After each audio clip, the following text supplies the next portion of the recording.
কেমন আছেন? ভালো আছি, তোমরা ভালো আছো? একা এসছো না সঙ্গে কি এসছে? মিষ্টিদি, খবর পেলাম তোমার দোকান নাকি কাজুদার ম্যানেজার এসছে, তাই?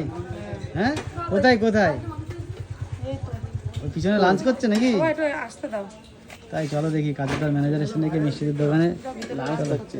হ্যাঁ, চলো আসো দেখি। এই যে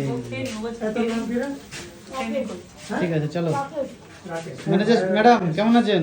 ভালো আছি, তোমরা ভালো আছো? হ্যাঁ একদম। খাওয়া দাওয়া হচ্ছে? হ্যাঁ, খাওয়া দাওয়া হচ্ছে। বলো, যেটুকু খেয়েছো সেটুকু রিভিউ বলো। খুব ভালো হয়েছে, খুব ভালো। সবজিটাও খুব ভালো হয়েছে, আর ডালটা তো আমডাল তো ওয়াও হয়েছে, খুব সুন্দর হয়েছে। তো থালিতে কি চিকেন না মটন রয়েছে? চিকেন রয়েছে। বাহ, একা এসছো না সঙ্গে কি এসছে? মা এসছে, দিদি এসছে। দিদি তাকান, দিদি দেখি। দারুন দারুন, একটা তো এখানে বিরাট বড় ফুড ব্লগার কিন্তু সিরিয়াসলি। আগে দিদি কাকিমা কেমন লাগছে? বাহ, তুমি কি ম্যানেজারের সাথে ম্যানেজারের মাকেও ভাইরা করে দেবে? একদম একদম। আপনি তো জানেন তো, আপনার মেয়ে তো এখন ম্যানেজার হয়ে গেছে, জয়নগরে বিশাল বিখ্যাত এখন, জানেন তো? বাহ, কেমন লাগছে? খুব ভালো। খুব ভালো লাগছে। ঠিক আছে, চলো খাওয়া দাওয়া করো। টাটা।